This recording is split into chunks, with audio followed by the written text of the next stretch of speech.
నేతల మధ్య సుదీర్ఘంగా దాదాపు 13 గంటల పాటు చర్చలు కొనసాగాయి. కార్మికులు ప్రభుత్వం ముందుంచిన దాదాపు 32 డిమాండ్లపైన ప్రభుత్వం సానుకూలంగా స్పందించింది. దీంతో కార్మికులు సమ్మె విరమించినట్లు ప్రకటించారు.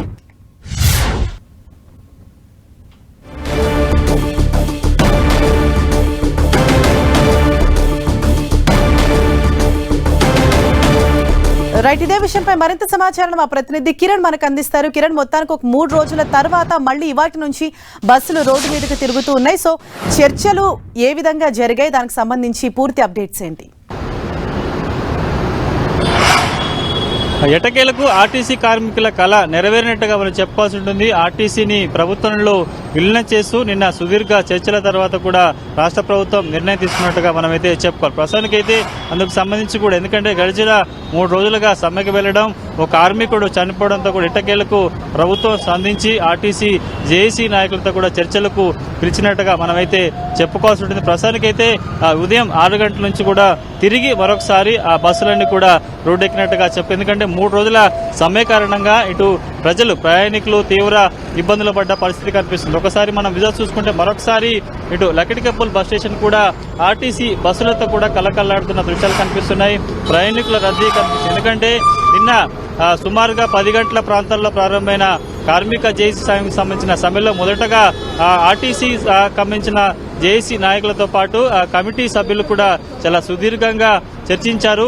ఖచ్చితంగా 32 డిమాండ్లకు సంబంధించి పరిష్కరిస్తేనే కూడా సమ్మె విరమిస్తామంటూ చెప్పిన పరిస్థితి. ప్రస్తుతానికి అయితే అందుకు సంబంధించి కూడా ఒకవైపు కమిటీ సభ్యులతో పాటు ఆ తర్వాత మంత్రులు, ఆ తర్వాత డిప్యూటీ సీఎం బట్టి విక్రమార్క నేరుగా రంగంలోకి దిగి సుదీర్ఘ చర్చల అనంతరం కూడా వారి డిమాండ్లకు సంబంధించి కూడా ప్రభుత్వం సానుకూలంగా పరిష్కరించేందుకు సిద్ధంగా ఉంది. ఎందుకంటే గడిచిన కొద్ది రోజుల నుంచి కూడా వారు చెప్తున్న 32 డిమాండ్లో 29 డిమాండ్లకు సంబంధించి కూడా పరిష్కరించేందుకు తాము సిద్ధంగా ఉన్నామని చెప్పే ప్రయత్నం చేసింది. కానీ ఆర్టీసీ కార్మిక జేఏసీ నాయకులు మాత్రం ఖచ్చితంగా ఆర్టీసీని ప్రభుత్వంలో విలీనం చేయాలి, మరొకసారి తిరిగి ఆర్టీసీలో కార్మిక సంఘాలకు సంబంధించిన గుర్తింపుతో పాటు ఇతర పీఆర్సీ అంశానికి సంబంధించి కూడా కీలక ప్రస్తావన చేసి దానికి సంబంధించి కూడా అనేక పర్యాలు కూడా కమిటీ సభ్యులతో చర్చించిన పరిస్థితి కనిపిస్తుంది. ప్రస్తుతానికి అయితే అందుకు సంబంధించి కూడా విడతల వారీగా, దశల వారీగా చర్చలు జరిపిన తర్వాత కూడా ఇటు ప్రభుత్వం అందుకు సంబంధించి సానుకూలంగా స్పందించడంతో అర్ధరాత్రి తర్వాత ఆర్టీసీ జేఏసీ సంబంధించిన నాయకులు కూడా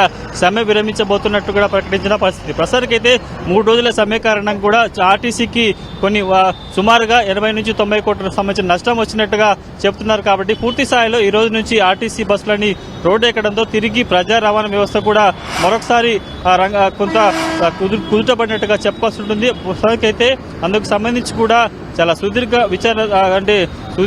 చర్చల తర్వాత కూడా ఎటకేలకు ఆర్టీసీ సంబంధించిన కార్మిక జేఏసీ సంబంధించిన సమస్యలు పరిష్కారం చూపేందుకు ప్రభుత్వం ముందడుగు వేసినట్టుగా చెప్పుకోవాలి.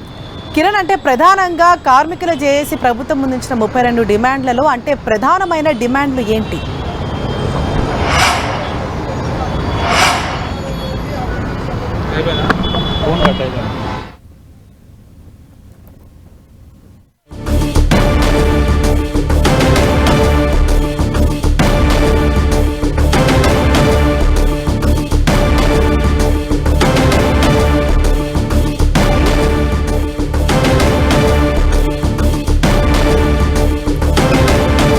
తెలంగాణలో 3 రోజుల తర్వాత మళ్లీ ఇవాళ ఉదయం నుంచి బస్సులు రోడ్డెక్కాయి. దీంతో ప్రయాణికులు కూడా మళ్లీ వారి విధులకు హాజరవుతున్నారు. అంటే ఈ 3 రోజుల పాటు కూడా ప్రయాణికులు తీవ్ర ఇబ్బందులు పడ్డారు. ఆర్టీసీ బస్సులు రోడ్డు మీద నడవక, అలాగే నిన్న ఏదైతే ప్రభుత్వంతో ఆర్టీసీ జేఏసీ కార్మికుల సంఘం చర్చలు జరిపిందో ఆ చర్చలు సఫలం కావటంతో వాళ్ళు ఈ సమ్మె విరమిస్తున్నట్లుగా ప్రకటించారు. దీంతో ఇవాళ ఉదయం మార్నింగ్ షిఫ్ట్ నుంచే బస్సులన్నీ కూడా రోడ్డు మీద తిరుగుతున్నాయి. దీంతో స్టూడెంట్స్ కావచ్చు, అలాగే ఉద్యోగులు కూడా వారి విధులకు ఎటువంటి ఇబ్బందులు లేకుండా సరే ప్రయాణం చేస్తున్నారు. అంటే ఈ 3 రోజుల పాటు కూడా వారు ప్రత్యామ్నాయ మార్గాలను ఎంచుకున్నారు.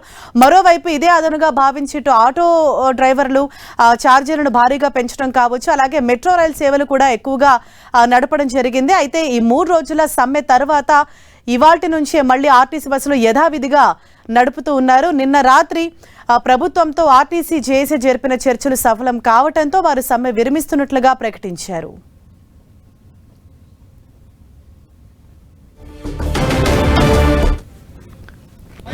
ఆర్టీసీ కార్మికుల ఐక్యత